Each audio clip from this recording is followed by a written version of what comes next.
Almost everyone at Hempfield uses the internet, but not many people know how much work really goes into keeping it running.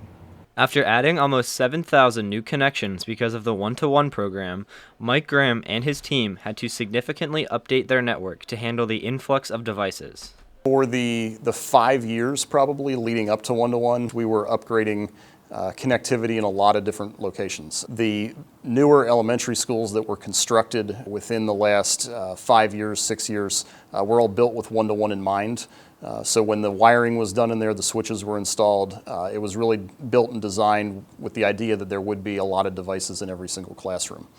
In the buildings that weren't constructed more recently, we did spend a lot of time upgrading connectivity. The year leading up to the high school coming online with one-to-one, we had pulled I think almost 2 miles worth of new fiber just to add additional connectivity in different places to keep everything up and running.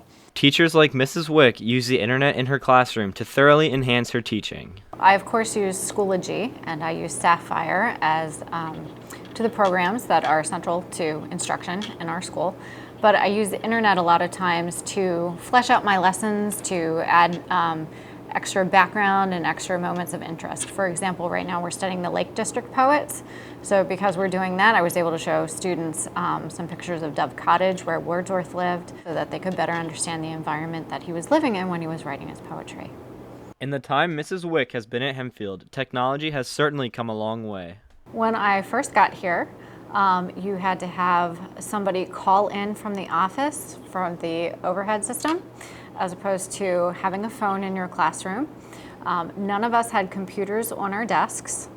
We had 2 photocopiers in the building, and we did not have any of the Apple TVs, we didn't have any of the screens. If I wanted to project something or show a video, we actually used to have television carts that you would have to go and pick up the television and roll that down to your classroom and then be able to show students things with that, and that was fine. But now I think about how small those old television sets were, and the experience wasn't as immediate or as big for students as it is now. Hempfield students and personnel utilize the school network in many ways, and the list of its applications in the classroom is only growing. For Hempfield Happenings, I'm Andrew Schaffler.